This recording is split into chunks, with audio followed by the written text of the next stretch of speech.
6 práticas do Ministério da Saúde que incentivam desinformação sobre a pandemia. Principal autoridade sanitária do Brasil, o Ministério da Saúde se converteu em catalisador de desinformação durante a pandemia de Covid-19. Desde que foi registrado o primeiro caso da doença no país, em 25 de fevereiro do ano passado, a pasta incentivou e destinou verba pública a tratamentos considerados ineficazes por cientistas e entidades internacionais. Omitiu dados de casos e mortes pela doença e descontinuou iniciativas que davam transparência às suas ações e também difundiam informações relevantes à população.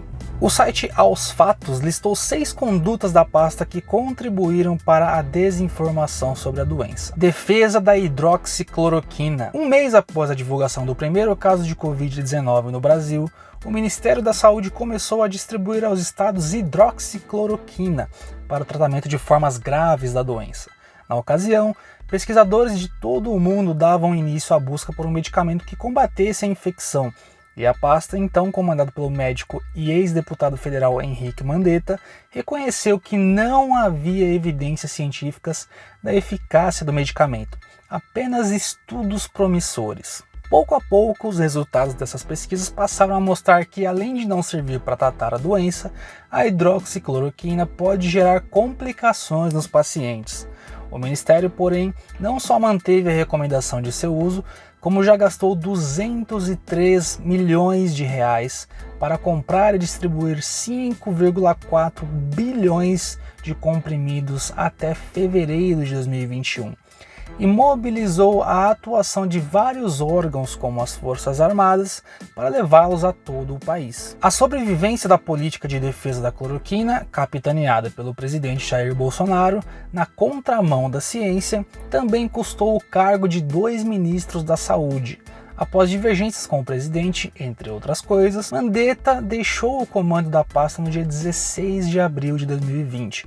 O oncologista Nelson Teich, que o substituiu, pediu demissão no dia 15 de maio, após pressão de Bolsonaro para a ampliação da recomendação dos medicamentos. 5 dias depois, o novo ministro Eduardo Pazuello alinhou as ações da pasta ao entendimento do Planalto e incluiu a hidroxicloroquina associada ao antibiótico azitromicina no protocolo de tratamento de casos leves, moderados e graves de Covid-19. O documento foi revisado pela última vez em agosto, mas não houve alterações na prescrição da hidroxicloroquina. Naquele mês, uma revisão científica de 29 estudos já mostrava que a droga não diminuía a mortalidade causada pela doença. Informações desatualizadas sobre o vírus. O ritmo de atualização das informações sobre o novo coronavírus por parte do Ministério da Saúde ficou bem aquém de seguido por muitos cientistas e entidades internacionais em trazer respostas sobre a infecção. À medida que os meses passaram, novos estudos sobre a Covid-19 foram publicados, mas o site da pasta não acompanhou atualizações cruciais e manteve por longos períodos dados que, por estarem desatualizados, desinformavam. Ao menos desde julho de 2020, a Organização Mundial da Saúde e depois cientistas americanos dizem que o novo coronavírus é transmitido pelo ar, por meio de micropartículas que são exaladas durante a respiração e a fala. Porém, até janeiro de 2021, o site do Ministério da Saúde ainda trazia a informação desatualizada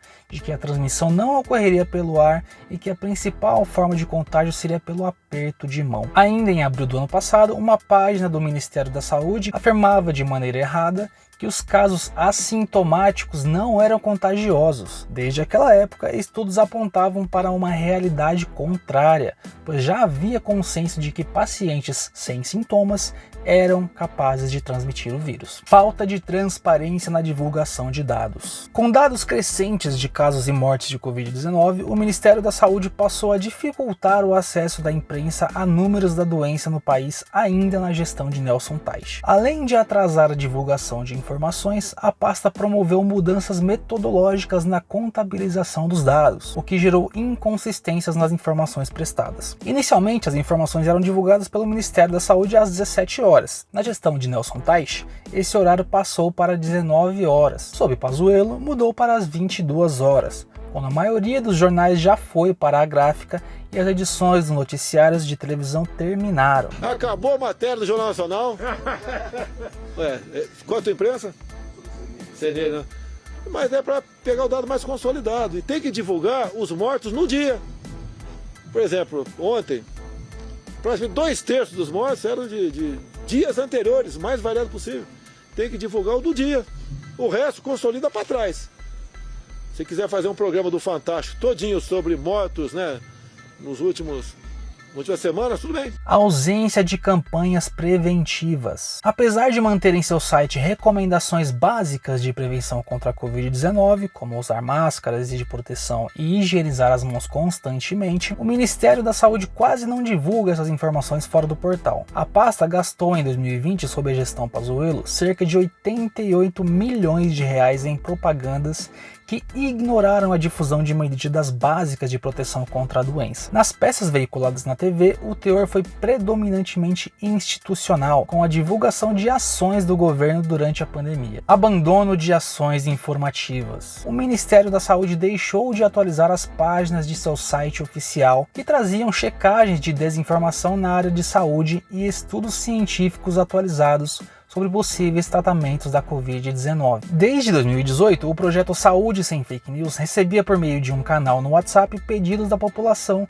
que eram apurados pela área técnica da pasta e respondidos oficialmente no site. A última checagem, no entanto, foi publicada em julho de 2020. Até ali, o canal contabilizava 50 checagens sobre o novo coronavírus, a maioria de março. Omissão de dados desfavoráveis ao governo. Desde maio, o Ministério da Saúde passou a omitir o número de mortes por Covid-19 em suas publicações nas redes sociais. Estratégia de comunicação para destacar dados da pandemia que fossem mais favoráveis ao governo. A adoção por parte do Ministério ocorreu quando o general Eduardo Pazuello assumiu interinamente a pasta. No dia 8 de agosto, quando o país ultrapassou os 100 mil mortos pela doença, o presidente Jair Bolsonaro usou seu perfil no Twitter para exaltar o número de pacientes recuperados. Entretanto, esse dado não indica o sinal de controle da pandemia. Isolado, o número de recuperados sequer atenua a gravidade da crise, uma vez que apenas indica que o país teve um grande número de infectados. E esse foi o vídeo de hoje, espero que vocês tenham gostado. Não esquece de deixar o seu like, isso ajuda bastante o canal a crescer.